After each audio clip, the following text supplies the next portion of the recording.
Ya empezamos, doctor. Ya, ¿cuántos estamos? 24, yo creo que ya. Bueno, ¿ya ven la pantalla todos, compañeros? Sí, ya se ve. Ah, bueno. Entonces, somos el equipo 1.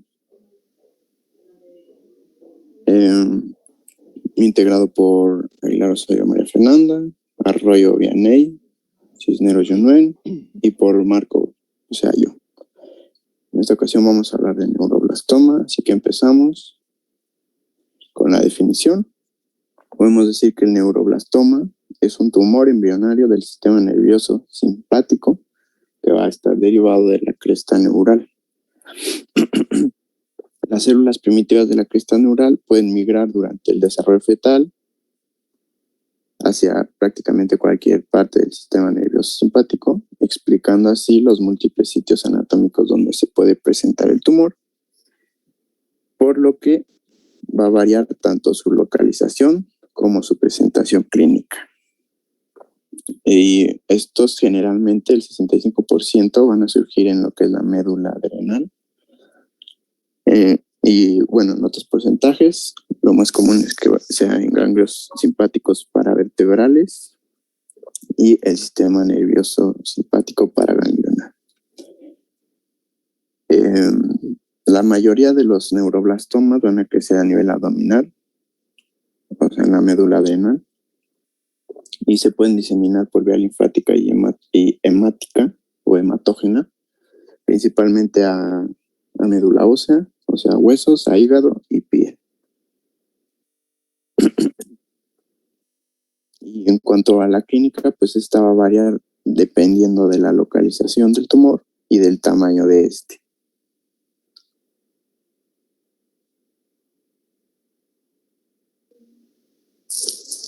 Ok, con lo que refiere a la epidemiología, el neuroblastoma va a ser la principal causa de muerte por enfermedad en niños de entre 5 a 14 años. Sin embargo, el 65% de estos casos de neuroblastoma se van a diagnosticar en etapas avanzadas. La edad media del diagnóstico es a los 22 meses, pero bueno, ya vimos en el examen que es a los 72. Además, la bibliografía, el INEGI, menciona que hay de 5,000 a 6,000 casos nuevos por año. La siguiente, por favor. Les coloqué una... Sí. Perdón, la pregunta del examen era la edad a la que se diagnosticaba la mayoría de los tumores. O sea, el 95% de los tumores van a ser diagnosticados antes de los 72 meses. O sea, esta es la edad media, ¿no? O sea, el promedio de edad a la cual se hace el diagnóstico es 22 meses. Y la mayor parte de los casos no van a llegar a 5 años sin que sea diagnosticado. A eso se refería la pregunta del examen. Ah, ok, gracias, doctor. Ok, gracias. La que sigue, por favor. Bueno, aquí les coloqué una tabla que nos comparte la INEGI, donde se relaciona la edad y el porcentaje de niños que padecen enfermedad, es decir, de todos los niños que padecen neuroblastoma, en este porcentaje de edades se va a presentar. Donde podemos ver que entre más grandes sean los niños, la prevalencia de la enfermedad va a aumentar. Aquí se explica lo del 65% de diagnósticos en etapas avanzadas. La que sigue. No, pero espérate. Ah. Ahí es lo que yo les digo ahí. O sea, es el porcentaje de niños que se les hace el diagnóstico. O sea, en un 25% son niños mayores de 1 año.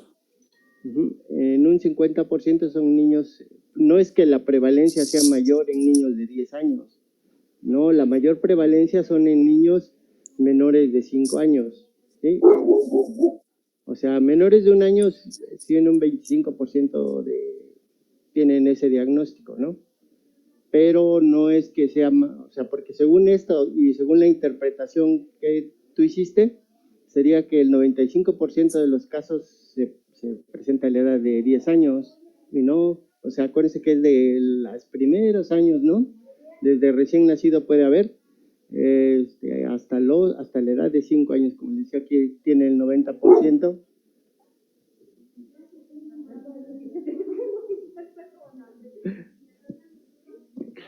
Ajá, perdón, ya. Entonces esa es la interpretación que yo le doy a su tabla, ¿sí? Ah, ok. Gracias, doctor. No, gracias. La que sigue. Bueno, también les voy a hablar acerca de los factores de riesgo. Aquí los vamos a dividir en dos, en las anomalías cromosómicas de las partes genéticas, donde la localización más frecuente van a ser en las de lesiones somáticas del cromosoma 1, banda P34-36. Se han descrito algunos pacientes con un neuroblastoma que presentan de lesiones intersticiales en las células germinales y se asocian a importantes deficiencias neurológicas, especialmente las cognitivas.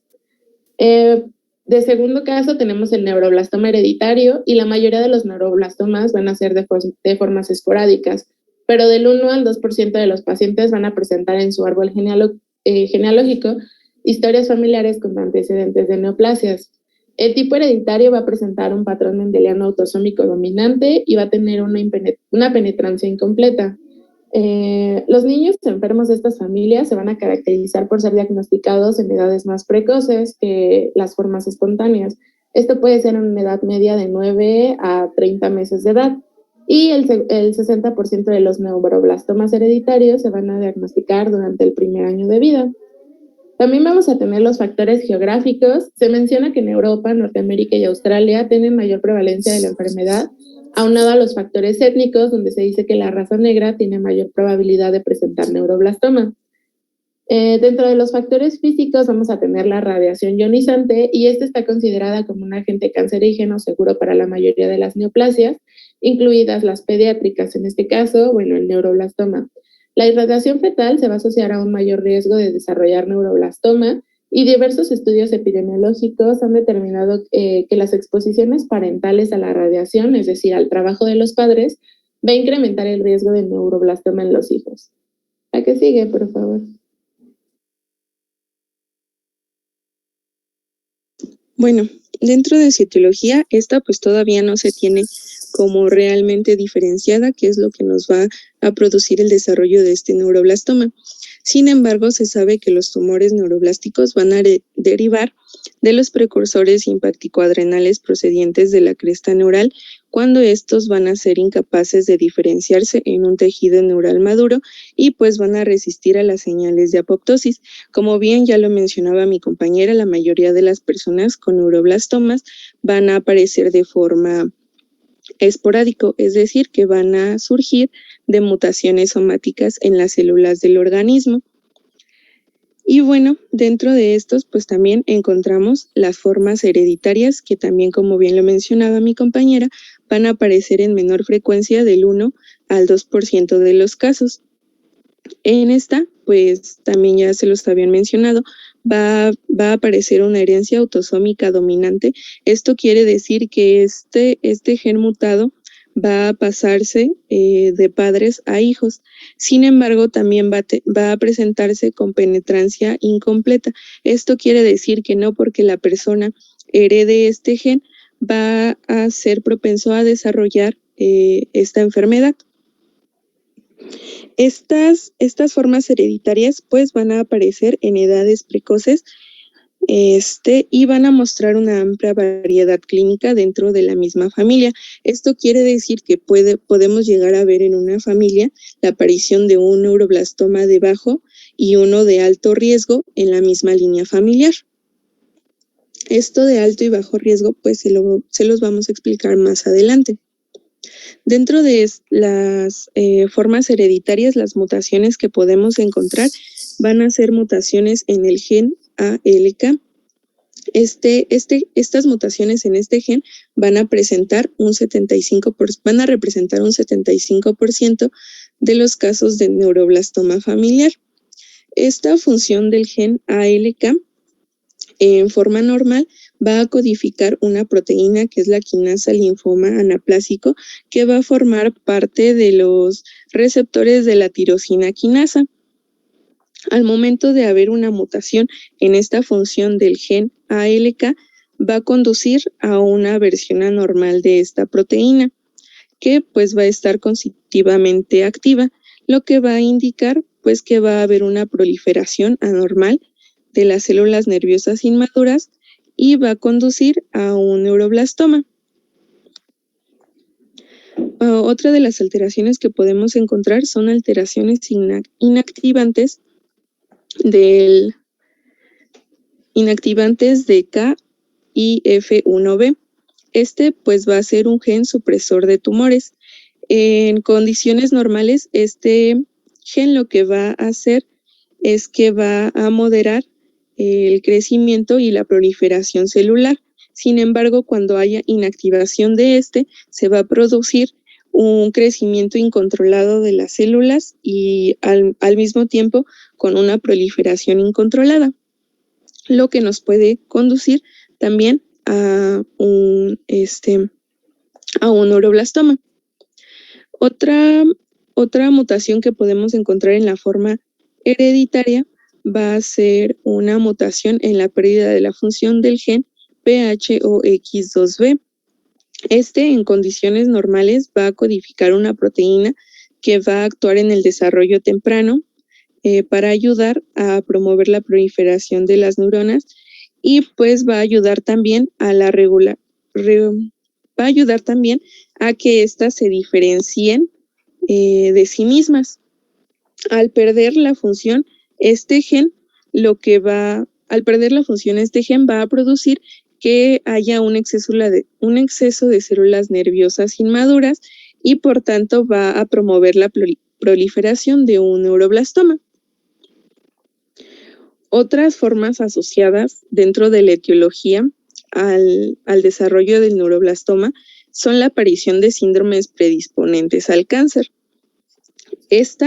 Dentro de estas se han descrito alteraciones genéticas en la línea germinal que pues nos van a predisponer al cáncer, como puede ser las mutaciones en la vía RAS. Dentro de estas mutaciones, el síndrome de Costello, el síndrome de Noonan y la neurofibromatosis tipo 1, pues nos pueden predisponer más hacia la aparición de un neuroblastoma.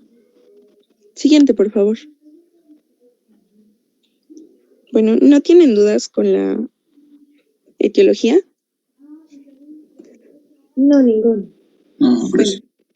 Bueno, Ahora en general, vamos. o sea, como bien dijiste, la etiología es desconocida, tiene que ver precisamente con una alteración genética, o sea, ya la medicina genética ha permitido identificar precisamente mutaciones en ese tipo de genes, pero yo creo que aquí lo vas a poder explicar un poquito cómo es que se derivan esas células de la cresta neural y cómo falta ese mecanismo por el cual hace que las células se diferencien, mueran o bien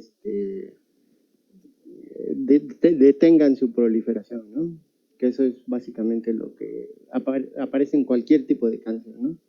Pero en pues eso es lo que se ha visto y nos falta hablar de todos modos de oncogen NIM, ¿no? Que ya lo van a tocar cuando sea el diagnóstico. Adelante, gracias.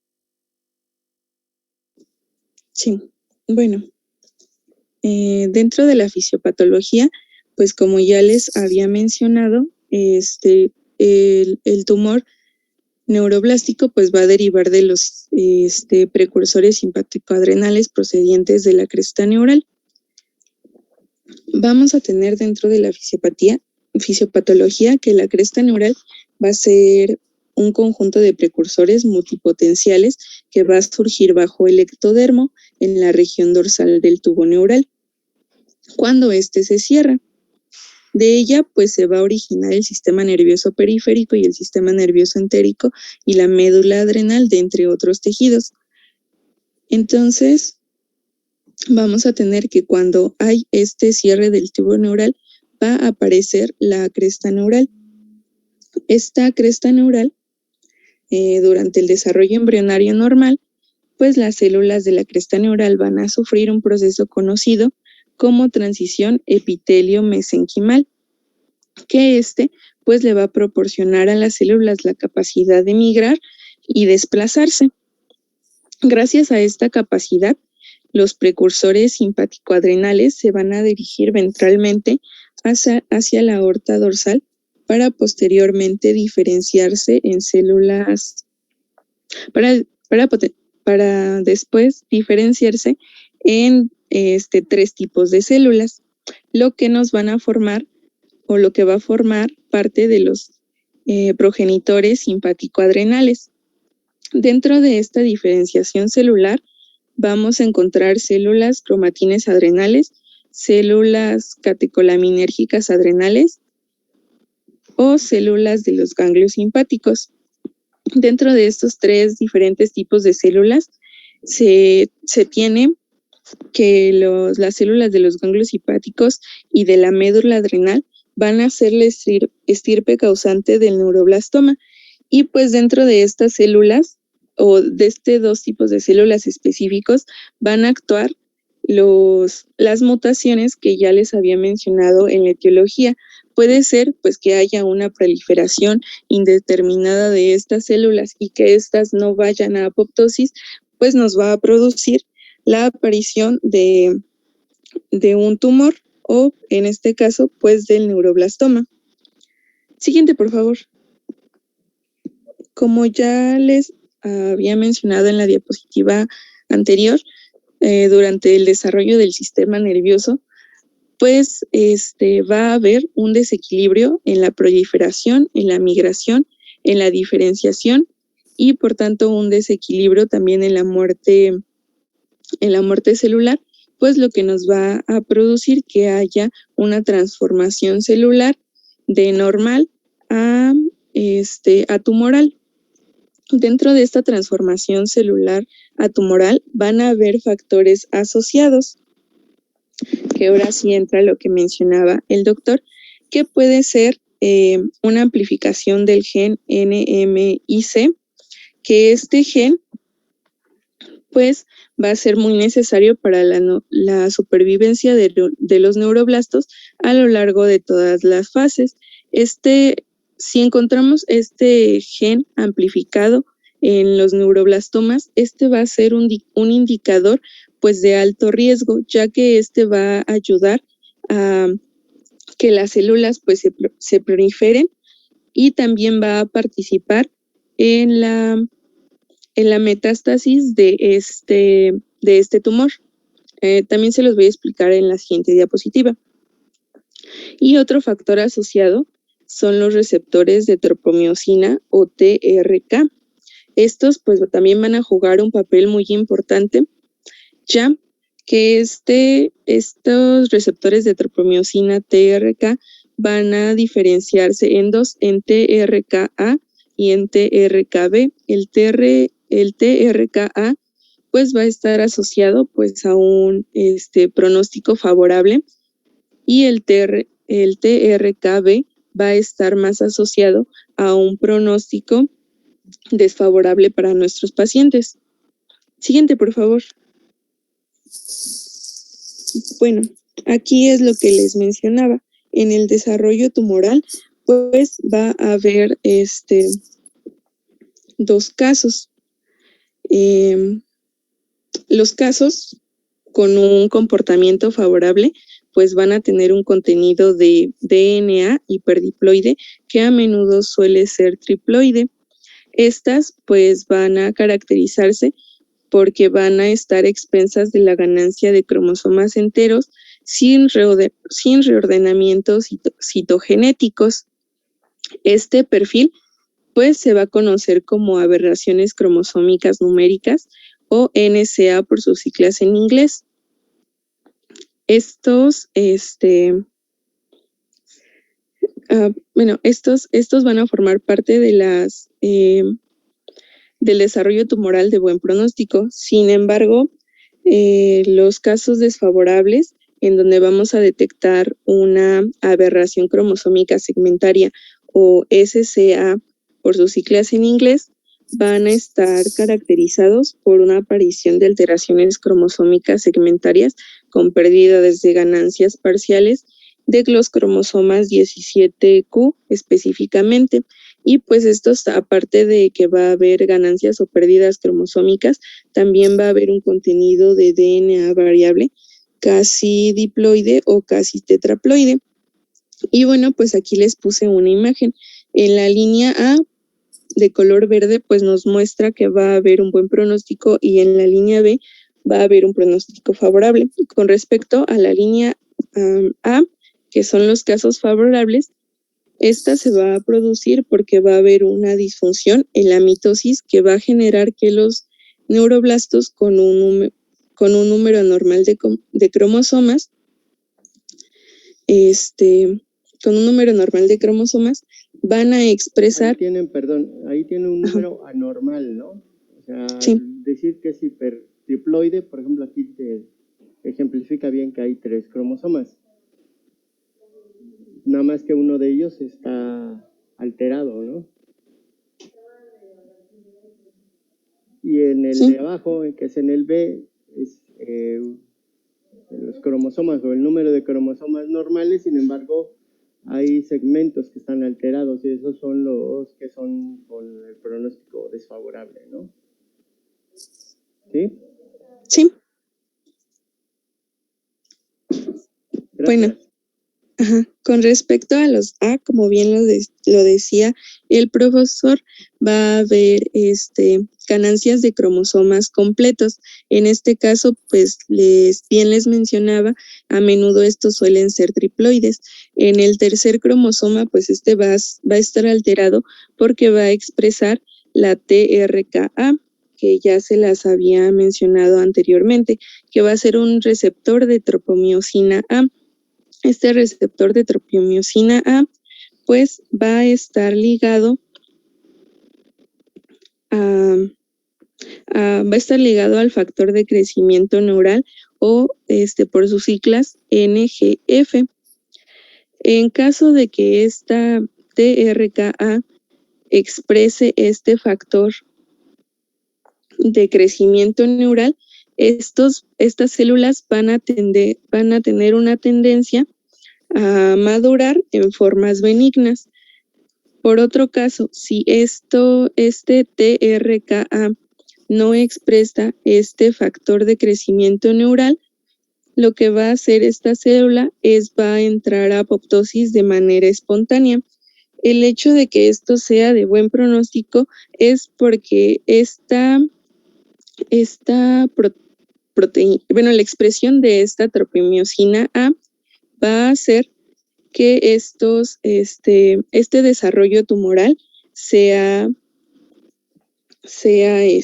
benigno o desaparezca o regresen espontáneamente. Esto es lo que explica dentro del cuadro clínico que en niños pequeños que tienen precisamente esta regresión del tumor o una maduración, o sea, llega a diferenciarse completamente, ¿sí? Precisamente por estos marcadores, ¿no? Por el factor de crecimiento neuronal. Si lo tiene presente, pues van a madurar, pero si no lo tiene presente, pues esas células van a caer en apoptosis y entonces el tumor va a estar presente, pero después puede remitir de manera espontánea, ¿no? Sobre todo en niños menores de 1 año, ¿no? Que ya nos van a hablar, pero eso es lo que lo explica. Gracias. Sí.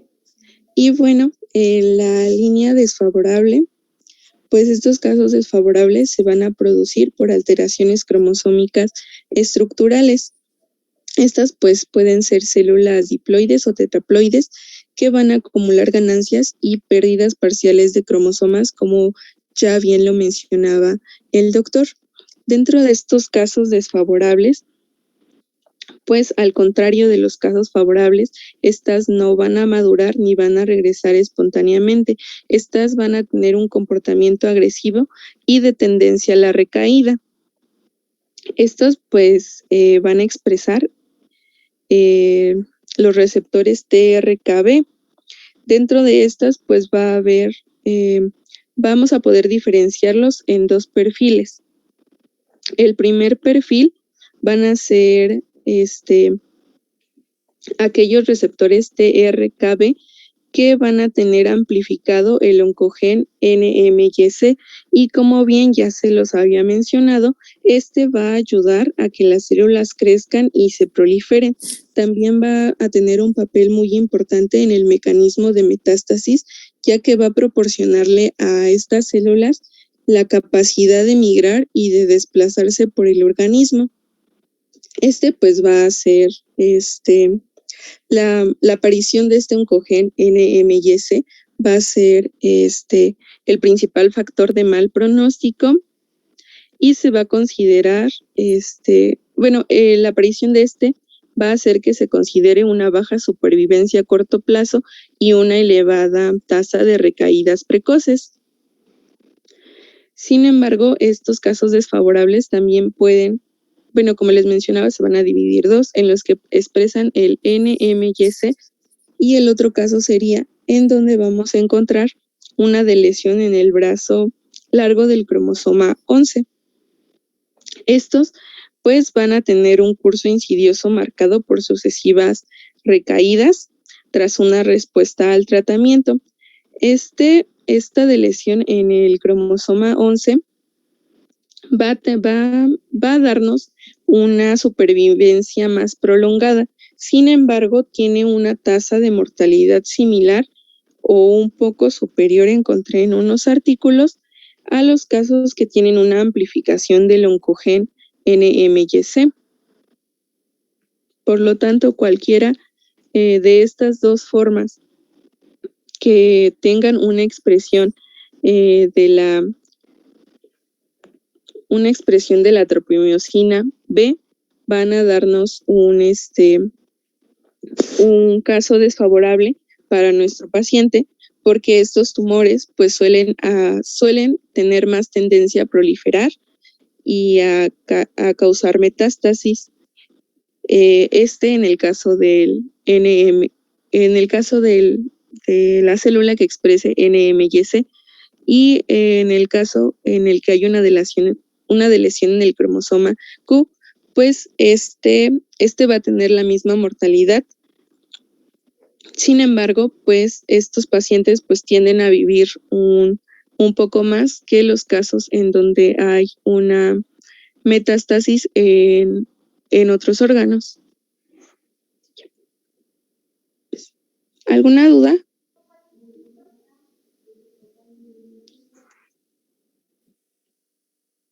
No, compañera. Siguiente, por favor. Bueno, y ahora vamos a hablar acerca de las clasificaciones. Existen 3 tipos de clasificaciones y la primera que vamos a hacer es la clasificación internacional de patología por el neuroblastoma. Aquí en la tablita que vemos, a través de los años se han dado a conocer distintos tipos de clasificaciones, más bien le van agregando y modificando. Entonces, la guía de práctica clínica incluyó todo en esta tabla, sin embargo, pues se los diré un poco más resumido y para que intentamos y sea más concreto. Entonces, como sabemos, hay 3 tipos de patrones histopatológicos en este tipo de clasificación. El primero es el clásico neuroblastoma, el segundo es un ganglioneuroblastoma y el tercero es un ganglioneuroma. El primero, que es el neuroblastoma, pues está principalmente compuesto por células pequeñas que están en presencia de un proceso neurítico, y pues está principalmente rodeado por pseudoroseta de Homer-Wright, y esto pues está principalmente caracterizado porque está en una forma primitiva del neuroblastoma. Por otra parte, pues también tenemos el ganglioneuroma, que está compuesto principalmente por células ganglionares maduras, el neurófilo y células de Schwann. Y el ganglioneuroblastoma, que pues es caracterizado porque tiene características histopatológicas que presentan una maduración bastante grande, extrema. Aquí en la tablita que observamos, es importante mencionar que también existen los grupos pronósticos, si es favorable o no es tan favorable. También aquí vienen los grupos de edad donde más viene marcado este tipo de clasificación, tanto en neuroblastoma como ganglioneuroblastoma y ganglioneuroma. La siguiente, por favor. También tenemos una clasificación que es por riesgo. existe también un bajo riesgo. La tablita está dividido por estadios. El primero, el 1, el 2, que está dividido en tanto 2A como 2B, el 3, el 4 y el 5S. Entonces, en el primero vamos a tener el grupo de edad de 0 a 21 meses. Aquí es importante mencionar que puede haber distintos tipos de clasificación en cuanto al neuroblastoma, ganglioneuroblastoma y ganglioneuroma. Entonces, pues por eso aquí dice que cualquier no es amplificado en esa columna, en la segunda columna. En la tercera, marca si es favorable o no es favorable, o puede ser cualquiera de las dos. También viene que también es su grupo de riesgo. En el 2A y 2B es mayor al año, igual en los 4 clasificaciones, igual en los 3, en la clasificación 3. Y normalmente es importante mencionar que ese tipo de clasificaciones se ven niños menores de 1 año, pero también es importante mencionar que también se da a partir del año. La siguiente, por favor. A ver, espérame. No, este cuadrito que tienes ahí resume todos los esfuerzos que se han hecho por clasificar el neuroblastoma de acuerdo a los hallazgos patológicos, al pronóstico, a la edad, ¿sí? Esta es de las últimas que se han hecho y resume de esa manera. O sea, se han tratado de poner de acuerdo para clasificar, para hacer esa clasificación basada en el riesgo. Entonces, por ejemplo, aquí iba digamos, progresivamente, ¿no? El estadio 1 de mejor pronóstico hasta el estadio 4, que son los de un riesgo alto, como ven ahí en la tablita, ¿no? Entonces, de acuerdo a eso, se ha hecho esa clasificación. O sea, es útil, pero toma en cuenta varios criterios, tanto la presencia del marcador del oncógeno NMIC, la edad, como la clasificación histopatológica de Shimada, y el DNA, o sea, si es diploide, si es hiperploide, ¿no? Entonces, este cuadrito resume es yo considero más actualizado, y es en el que se basa el tratamiento y el pronóstico para estos niños, ¿no? Sí, ténganlo por ahí a la manita, porque es el que les va a llevar o les va a ayudar para comprender, sobre todo hablando de esto de pronóstico, ¿no? Pero también nos sirve para el tratamiento. Adelante, gracias, ahora sí. Gracias, doctor. La siguiente, por favor. Y bueno, ya esta tablita es la clasificación de acuerdo a su localización, o también llamado el Sistema Internacional de Estadificación del Neuroblastoma. Ya les habíamos mencionado que la principal característica en cuanto al cuadro clínico del neuroblastoma es su localización. Entonces, este cuadrito que lo resume, están los estadios del 1, 2A, 2B, 3, 4 y 4S. Entonces, en el estadio 1, vamos a tener que el tumor está localizado, está completamente resecado, puede o no haber una enfermedad microscópica residual, puede que los ganglios estén adheridos o estén removidos con un tumor primario, que esos pueden ser positivos en el diagnóstico. En el 2B, igualmente, el tumor está localizado con una resección gruesa incompleta, los ganglios van a estar ipsilaterales, no adheridos, y son negativos para un tumor en microscopio. En 2B, pues es un tumor localizado, va a haber o no va a haber una resección gruesa completa, los ganglios ipsilaterales no van a estar adheridos y van a ser positivos para un tumor. El 3 es un tumor unilateral, no va a ser resecado ni infiltrado a través de la línea media y puede que haya o no haya ganglios regionales comprometidos por el tumor. O puede que haya un tumor unilateral que esté localizado y que los ganglios regionales contralaterales estén ya comprometidos por el tumor. En el cuadro, pues, este va a ser algún tumor primario con una diseminación a ganglios distantes, tanto puede que esté en hueso, médula ósea, hígado, piel u otros órganos. Y en el estadio 4S, que este es un tumor primario localizado, y va a tener una diseminación limitada y principalmente se van a encontrar en piel, hígado o médula ósea. La siguiente, por favor. Ahí en el 4S lo principal es que es en niños menores de 1 año, y a pesar de ser 4S, estos son de buen pronóstico. Incluso hay quienes reportan regresión espontánea de ese tipo de tumores, ¿no? Cierto, gracias. Gracias. Y bueno, ya empezamos con el cuadro clínico.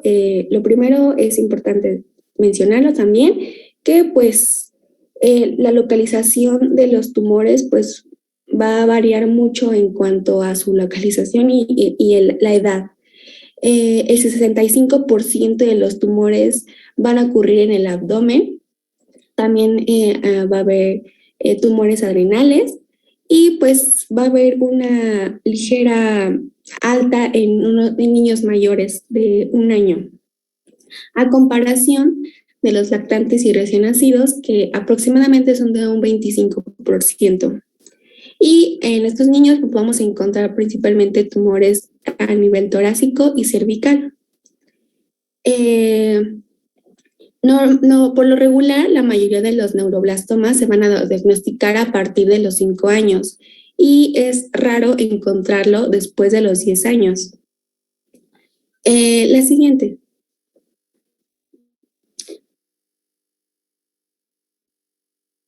La siguiente. Ok, bueno, aquí les hice como un resumen de un cuadrito donde podemos encontrar tanto la localización del neuroblastoma, así como qué sintomatología se puede presentar en los niños. Por ejemplo, si hay un neuroblastoma, este es un tumor en la cavidad nasal, en los senos paranasales y en la base del cráneo. Entonces, es importante mencionar que si este neuroblastoma se presenta, pues que a partir de ahí, ¿qué exploración le podemos hacer al paciente? En la enfermedad abdominal, el niño puede presentar tanto distensión abdominal, malestar, puede que haya disfunción del tracto gastrointestinal, pero es muy raro. Además, se puede presentar por hipertensión, taquicardia, enrojecimiento y sudoración. La siguiente, que es el síndrome de Piper, que este es un neuroblastoma originado en la glándula adrenal, que va a tener metástasis en el hígado. Por lo tanto, va a originar que haya un crecimiento abdominal y, por ende, también un compromiso respiratorio. También van a existir tumores paraespinales en el tórax, tanto en abdomen y pelvis, y puede que el niño presente dolor radicular, también paraplegia aguda o subaguda, y también puede que presente disfunción urinaria e intestinal. Ajá, ¿y a qué se debe eso? Si son paraespinales en tórax, abdomen y pelvis. ¿A qué se debe la sintomatología? A compresión. Va a haber una compresión de la médula o la raíz nerviosa, ¿no? O sea, hay crecimiento ahí, entonces te va a dar un síndrome de compresión medular, precisamente a la salida ahí, pero hay tumores que también invaden, ¿no? Invaden la médula ósea. Adelante, gracias. Sí, gracias, doctor. La siguiente. También vamos a tener el síndrome de Horner, en donde el paciente puede que presente proptosis, miosis y adriosis. La proptosis y equimosis preorbitaria, que es el mejor conocido como ojos de mapache, y aquí va a existir un infiltrado retrovulvar y también va a haber orbitaria por el tumor. El síndrome de Hutchinson, que el niño puede presentar dolor óseo, anemia, hemorragia y puede que haya un alto riesgo de infecciones. El síndrome de Blueberry Muffin, y este se va a dar principalmente en recién nacidos y lactantes y puede presentar nódulos subcutáneos azulados, esto que principalmente en la piel. El síndrome de Kerner-Morrison, el niño puede presentar pues una diarrea secretora, que esta va a estar asociada por hipocalemia y deshidratación, y esto se va a deber a una secreción del BIP, que es el péptido vasoactivo intestinal, y esto va a ser provocado por el tumor. Y las opsomioclonías o la ataxia cerebelar, que esto pues va a ser un movimiento anormal ocular muy sacudido, es decir, va muy rápido. Entonces, pues aquí va a impedir que el niño tenga la habilidad para caminar, sentarse, y normalmente estos periodos son de algunos días. La siguiente, por favor. Ay, creo que se repitió la diapositiva, pero ya. Bueno, entonces pasamos a lo que sería el diagnóstico. Como ya vimos, la sospecha diagnóstica es principalmente clínica y pues la presentación puede ser muy variada, ¿no? Dependiendo del tamaño del tumor y de la localización de este. Entonces, una vez dada la sospecha clínica, se hace una exploración física adecuada y el interrogatorio dirigido de acuerdo al cuadro clínico que se presente. En cuanto a los laboratorios y gabinete complementarios, tenemos la cuantificación de los metabolitos de las catecolaminas, principalmente de la dopamina y epinefrina, que son el ácido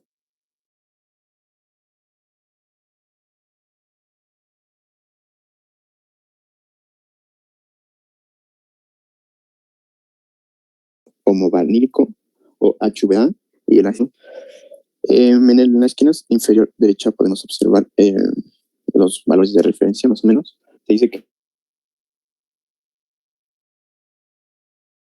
que para que esto sea positivo, estas de los metabolitos de las catecolaminas deben estar aumentados en 3 veces el valor sérico normal. No, el valor de orina normal. Y también sérico, ¿no? En concreto, pues,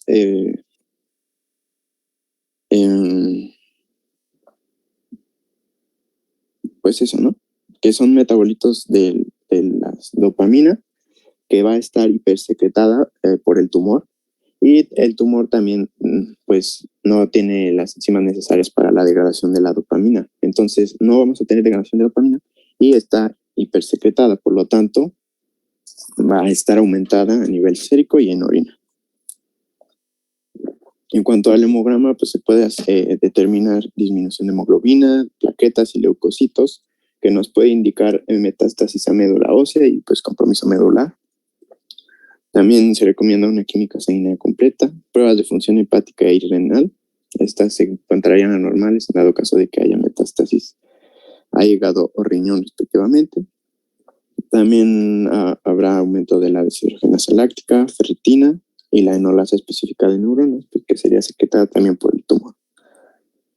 Y de igual manera, en la orina, pues el aumento de catecolaminas, del metabolismo de las catecolaminas, ácido vanilil mandélico y el ácido homovanílico.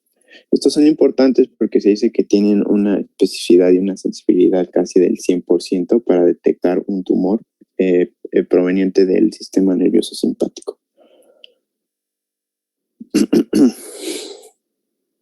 Entonces, ahora en cuanto a la imagen, en cuanto a gabinete, pues tenemos varias opciones. Por ejemplo, pues se puede realizar una radiografía simple de tórax. En dado caso de que haya metástasis a pulmón, también se puede realizar una radiografía abdominal para detectar una masa abdominal calcificada o pues una masa mediastina, ¿no? A nivel del tórax. Tenemos la ecografía, que esta es más sensible a tumores abdominales y puede también detectar metástasis linfáticas y hepáticas a través de la tomografía computarizada y la resonancia magnética también son muy útiles. Estas para valorar el tamaño del tumor. Además que la resonancia magnética también sirve para evaluar si existe una metástasis ósea, ¿no? Una invasión del canal medular. En caso de que haya una metástasis a tórax, pues te puede utilizar cualquier opción, ¿no? Y en caso de una clínica compatible con con afectación cerebral, pues lo más recomendable es hacer una tomografía computarizada. Por mencionar algunos ejemplos de este lado, en la esquina superior derecha tenemos una resonancia magnética en la que encontramos un tumor a nivel de la pelvis que se extiende hasta columna vertebral.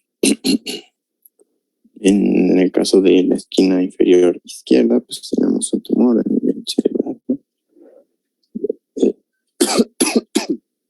Que podría ser provocador de un cuadro de ataxia cerebelosa, por ejemplo, según pues la fuente de donde saqué esa imagen, ¿no? Entonces, tenemos otras opciones para diagnosticar metástasis a médula ósea, más que nada, que es la gamografía ósea con metaiodobencilguanidina o MIBG. La metaiodobencilguanidina es un hisopo radiactivo que tiene una peculiaridad de seguir las mismas rutas metabólicas que las catecolaminas. Este es captado específicamente por el tumor y por las metástasis de hasta en un 90% de los neuroblastomas, por lo cual se recomienda como tanto para hacer un diagnóstico,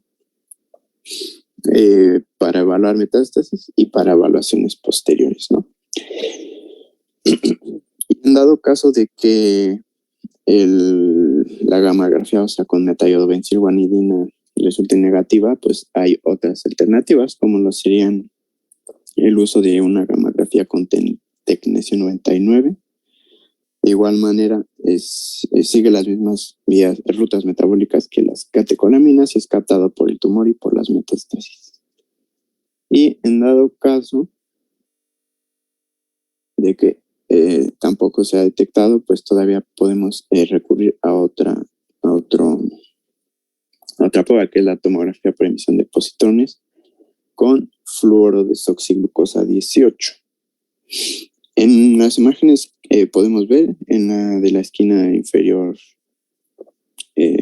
izquierda, pues una gamografía ósea. En este caso se utiliza tecnesio 99 y se puede encontrar una actividad patológica en el hipocondrio derecho, ¿no?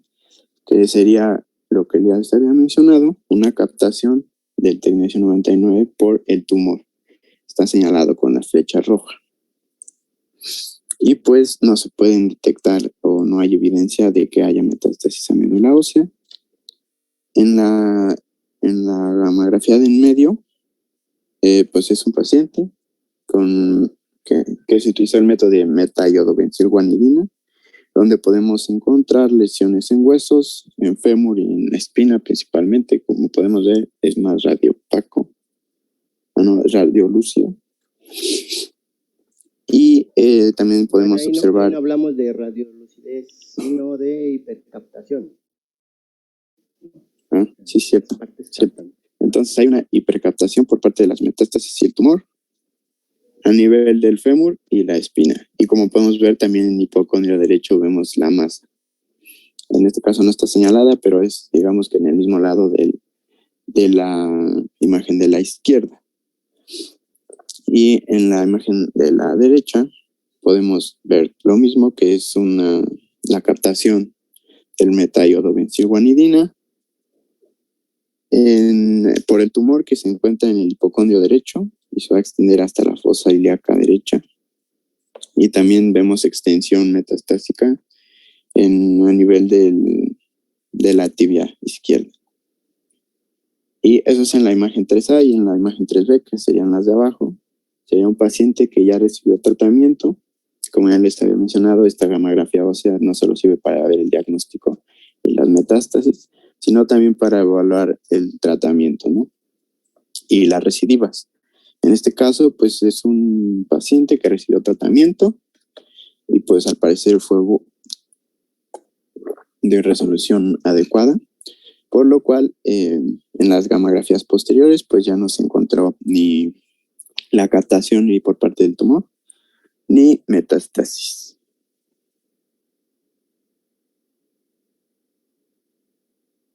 Y para el diagnóstico, para la confirmación diagnóstica, pues se utiliza la biopsia, ¿no? Principalmente, pues se puede obtener mediante aspiración con aguja guiada por imágenes o una biopsia en el momento de la resección quirúrgica del tumor o una biopsia bilateral de médula ósea de crestas ilíacas. Principalmente, pues se va a evaluar lo que ya vimos de la etiología, que serían la amplificación del gen MYCN, una evaluación de ploidías del cromosoma 1, 17, 11, y pues había muchos, ¿no? Y pues todos los que ya nos comentó la compañera Vianney. Además, pues por ejemplo aquí puse lo que sería el patrón histológico típico del neuroblastoma, que serían las células pequeñas y redondeadas de color azul, que van a tener marcadores tumorales positivos.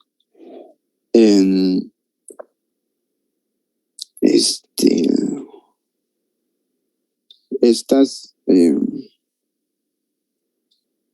van a tener el fondo de neurofila, que ya comentaba la compañera Yunuen, que la neurofila pues son estructuras formadas por una densa colección de procesos de células axonales, dendríticas y gliales, o sea, células del sistema nervioso. Van a rodear a las células pequeñas y redondeadas de color azul, y también podemos encontrar el patrón de rosetas.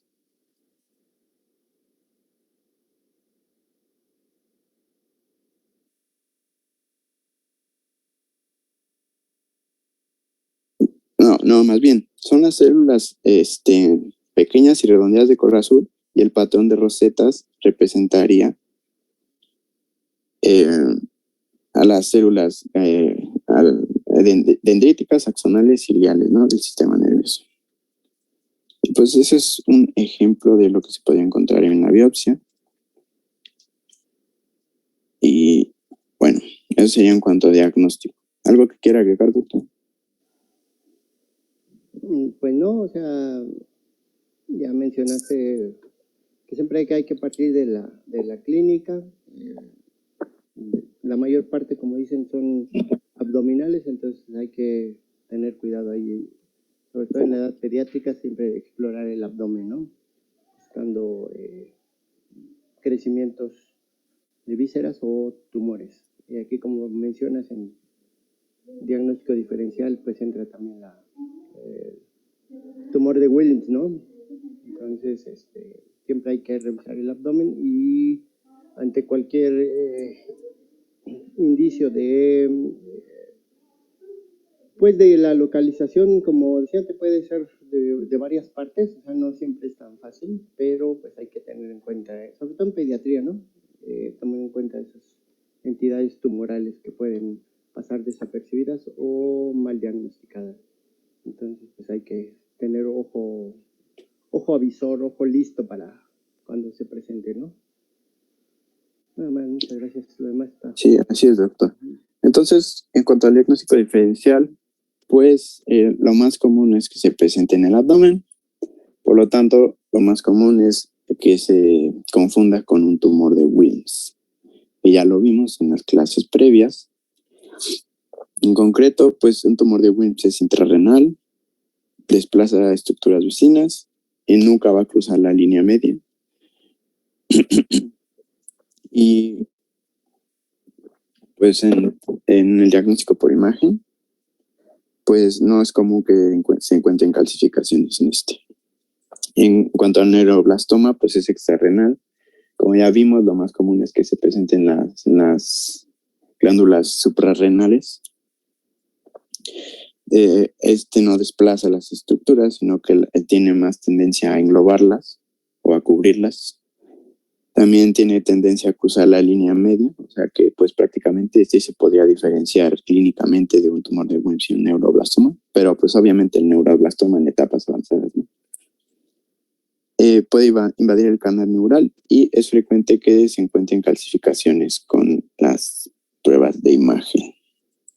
Otras masas abdominales que podrían ser diagnósticos diferenciales, el tumor de células germinales, un hepatoblastoma, un sarcoma abdominal o un linfoma, prácticamente cualquier masa abdominal, ¿no? En cuanto a las masas torácicas, lo más común es un linfoma, leucemia o tumor de células germinales. E incluso se puede confundir con el patrón histológico.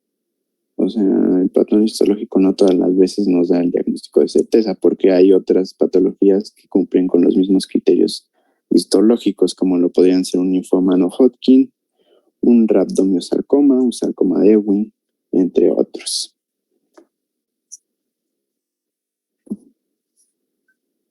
Bueno, ya para finalizar vamos a hablar acerca del tratamiento. El tratamiento del neuroblastoma va a comprender las 3 estrategias terapéuticas principales, que van a ser la cirugía, la quimioterapia y la radioterapia. La función de cada una de ellas va a estar determinada por la historia natural de la enfermedad de cada uno de los casos, considerando la etapa, la edad y las características biológicas. En la actualidad se consideran que estas 3 estrategias deben ser complementadas con la inmunoterapia, medicina nuclear y trasplante de células progenitoras en etapas avanzadas del tumor o en casos de alguna recaída.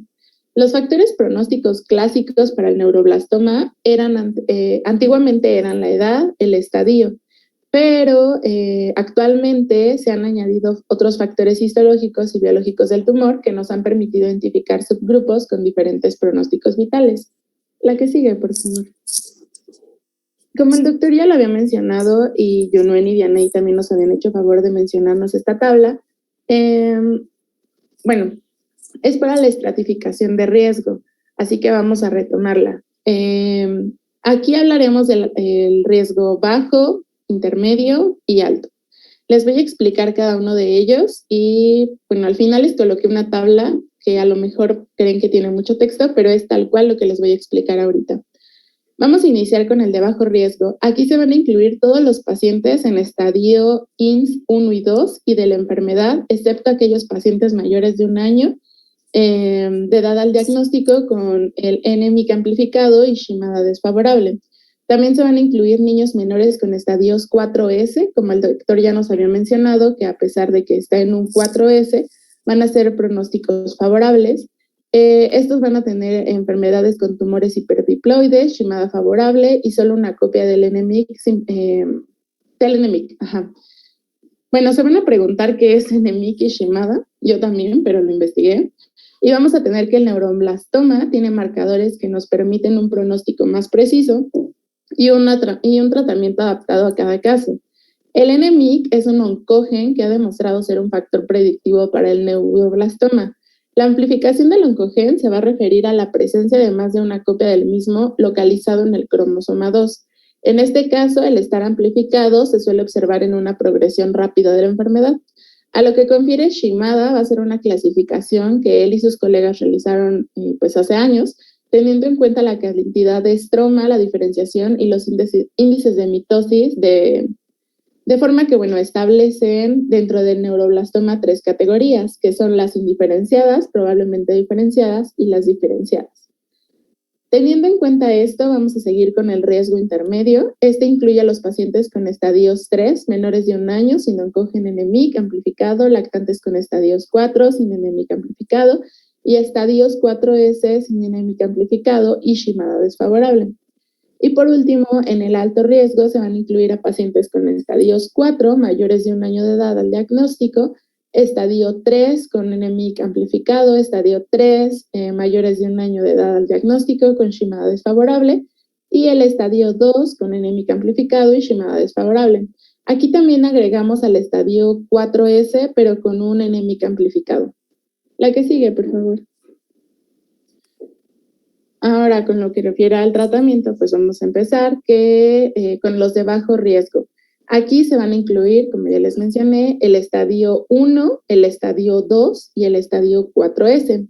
Iniciemos con el estadio 1. La resección quirúrgica del tumor va a ser un tratamiento de elección. Cuando la enfermedad va a estar bien localizada y de características biológicas favorables, la resección completa del tumor va a ser suficiente para una sobrevida libre de enfermedad mayor del 90%. La recurrencia local puede ser manejada con una segunda cirugía y las recurrencias metastásicas frecuentemente son salvables con una quimioterapia.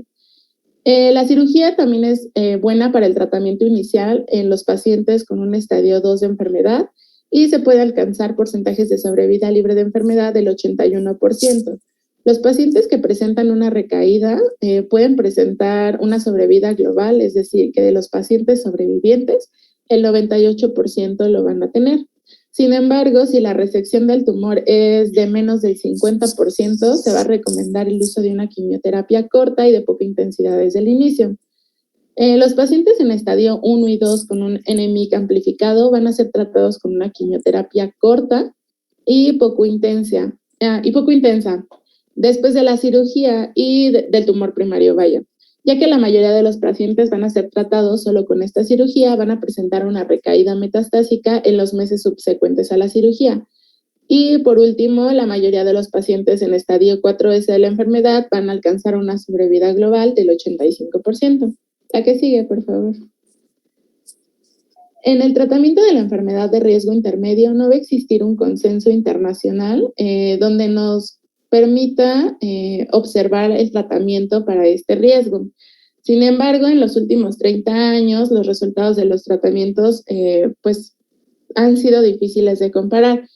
Sin embargo, bueno, también han rescatado diferentes grupos y se han podido unificar las diferenciaciones de los tratamientos por cada grupo, de tal forma que uno de los mejores consensos ha recomendado la quimioterapia con dosis moderadamente intensas, incluyendo la ciclofosfamida, la dexorubicina, el cisplatino y el etopósido, la ciclofosfamida y la doxorubicina, con la hipótesis de que si se sigue este régimen se va a tener una sobrevida libre de la enfermedad mayor al 90%.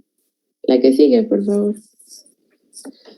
Ya por último, en la enfermedad de alto riesgo la vamos a dividir en quimioterapia de inducción intensiva. El objetivo de esta fase es inducir la máxima reducción del tumor primario y las metástasis. Típicamente el neuroblastoma va a ser sensible a la quimioterapia inicial, igual que en los casos con un NMIC amplificado. Los regímenes de inducción que se recomiendan van a ser dosis muy altas de ciclofosfamida, doxorubicina y cisplatino. También se recomienda utilizar carboplatino y fosfamida y etopósido BP16. En el tratamiento de consolidación, el objetivo va a ser consolidar la respuesta obtenida en la primera etapa y eliminar cualquier remanente del tumor, generalmente con una quimioterapia mieloabativa y el rescate de las células madres. El fármaco de esta modalidad va a ser el melphalan y en altas dosis. La mayoría de los estudios reportan al menos una tendencia hacia la mejora de las posibilidades de la sobrevida. Y por último, el tratamiento de la enfermedad mínima residual. El objetivo de aquí va a ser erradicar cualquier célula residual del tumor después de las 2 primeras fases de tratamiento, usando agentes típicamente que no son citotóxicos y que por lo tanto teóricamente son activos contra la enfermedad mínima residual. La eficacia del ácido 13-cis-retinoico ha sido probada en algunos estudios, obteniendo una probabilidad de sobrevida libre de enfermedad significativamente mejor que la de los pacientes que no la recibieron. La dosis máxima tolerada dentro de estos estudios fue de 160 miligramos metro cúbico día en un esquema de 2 veces al día. Y la sobrevida global aumentó 5 años después de un trasplante de médula ósea y la terapia del ácido 13-cis-retinoico. Y bueno, esto aumentó un 59%, que hasta el momento ha sido la mejor opción terapéutica para el neuroblastoma de alto riesgo. Y bueno, la que sigue, por favor. Aquí les coloqué lo que les decía, una tabla con mucho texto, pero es simplificado tal cual lo que les acabo de mencionar. Vamos a encontrar las características de riesgo bajo, riesgo intermedio y riesgo alto. La que sigue, por favor. Ya para finalizar, vamos a tener el tratamiento del neuroblastoma en recaída. Aproximadamente el 50% de los casos del neuroblastoma se van a presentar de forma avanzada, al menos al diagnóstico, por lo que los porcentajes de supervivencia a largo plazo no van a ser óptimos. La terapia multimodal incluye la quimioterapia intensa, la citorreducción, la cirugía, la radioterapia y tratamientos subsecuentes para la enfermedad mínima residual. Y esto ha mejorado la sobrevida libre de enfermedad. Sin embargo, el retratamiento con las terapias estándar después de una recurrencia de la enfermedad puede producir segundas remisiones o subsecuentes de corta duración. Pero bueno, muchos de los pacientes van a tener una pobre respuesta a esto. Más de la mitad de los casos con recurrencia local o metastásica tienen uno o más factores biológicos desfavorables. Sin embargo, también la guía de práctica clínica nos mencionaba que el uso de terapia blanco, como la combinación de inmunoterapia anti-GD y ácido cisretinoico combinados, van a ser un factor estimulante de colonias, más un factor de estimulante de colonias de granulocitos y macrófagos. La radioterapia dirigida y múltiples ciclos de quimioterapia nos van a ayudar a prolongar la supervivencia de los pacientes en recaída. Aquí, para ya no ser repetitiva, les volví a colocar cuáles serían los fármacos que deberíamos utilizar y pues bueno, se los puse aquí en una flechita. La que sigue, por favor. La guía de práctica clínica también nos menciona que desafortunadamente más de la mitad de los pacientes con neuroblastoma todavía van a experimentar una recaída y van a sucumbir al tumor. Entonces, pues bueno, todo este tratamiento se va a tener que continuar por el tiempo prolongado. Y pues ya, eso sería todo de nuestra parte. Muy bien, gracias. ¿Alguien que tenga alguna duda, alguna pregunta?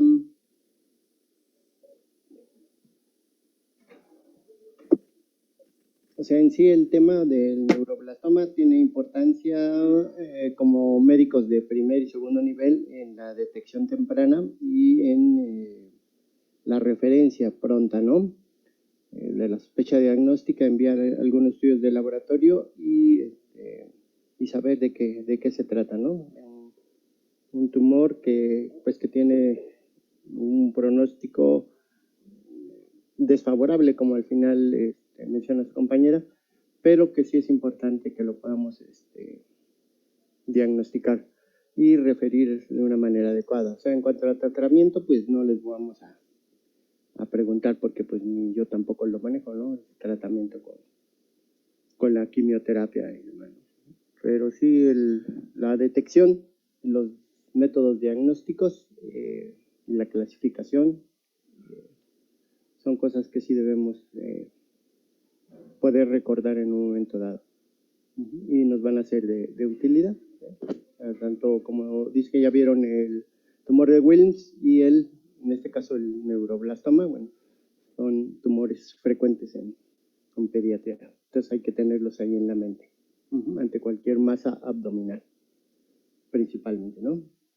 Pero como dicen, ven, el neuroblastoma puede estar en cualquier sitio. ¿Sí? Pues eso sería todo.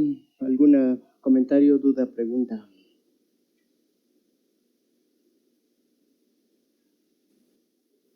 No.